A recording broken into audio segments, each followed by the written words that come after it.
Two fellas. Today we are making a guacamole. I was doing my research for this recipe because I wanted to go as authentic as possible, and I found Jose Cook's video on authentic guacamole making. And since my man is Hispanic, I figured I'd go directly with that recipe itself since it looks really good. We're gonna need some red onion. Half we're gonna use in the pestle and mortar, and the other half we're gonna chop up in cubes to add some texture to the guacamole after.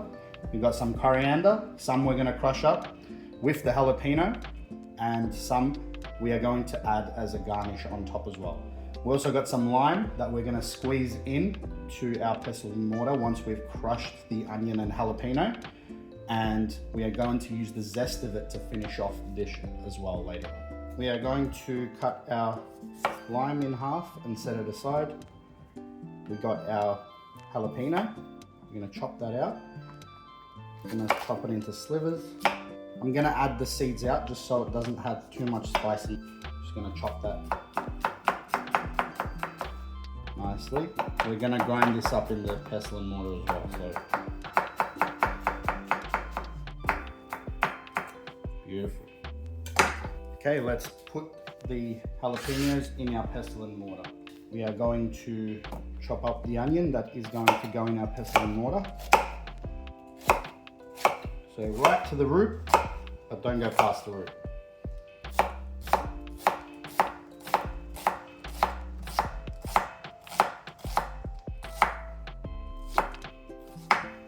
Beautiful. I'm gonna also put this in our pestle and mortar.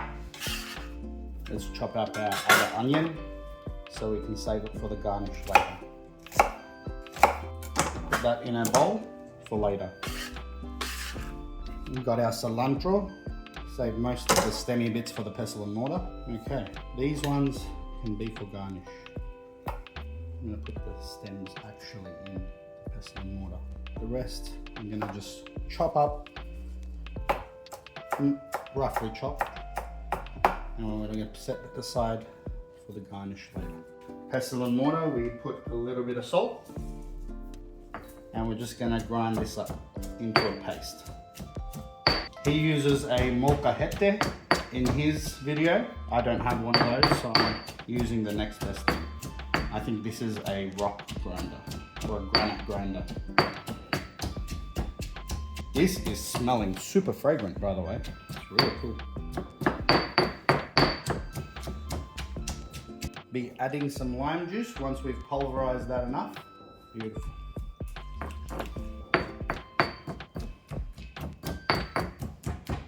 I'm going to continue to pulverize it a bit more to make sure it's completely turned into like a salsa consistency. This is the consistency we are left with. Very nice. On to our avocados. I have 2 avocados here. I've checked that they're nice and fresh in there. I've opened up the thing, the end here where it connects to the plant, and it looks green. See, you can even tell it's smushy. Very nice avocados. Nice and black. When you push on them, they have a bit of give to the skin. That's how you can tell they're perfectly ripe and ready to use. Perfect way to remove the seed is just push the avocado itself. It just pops right out. All right, we're gonna do the same with the other side.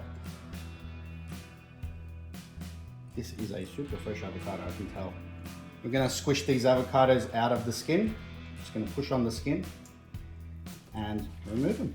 They eject themselves. Last one. Perfect. These are perfectly ripe, as you can tell. I'm just gonna give them a little bit of a chop.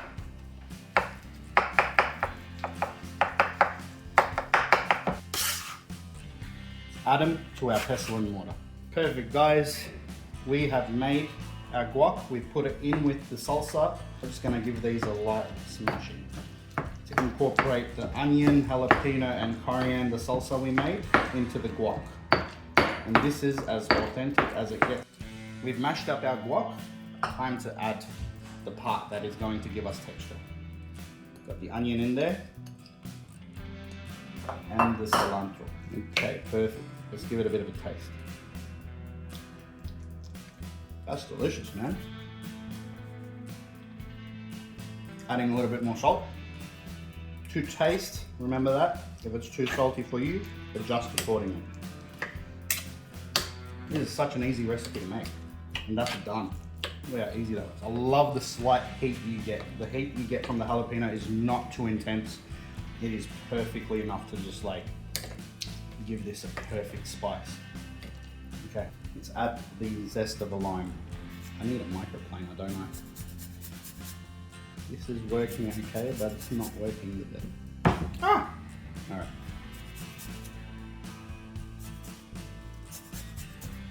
Alright, beautiful.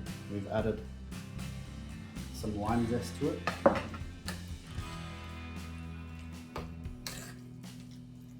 Let's see how it tastes with that. We added more. Add a little bit after this.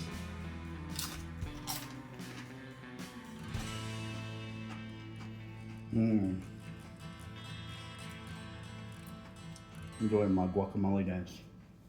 Yum. That is so good, guys. Thanks for tuning in. Give this a go. It is cracker. Also saved for later. Squeeze some lime juice on top, just like you recommended, bro. Let's go.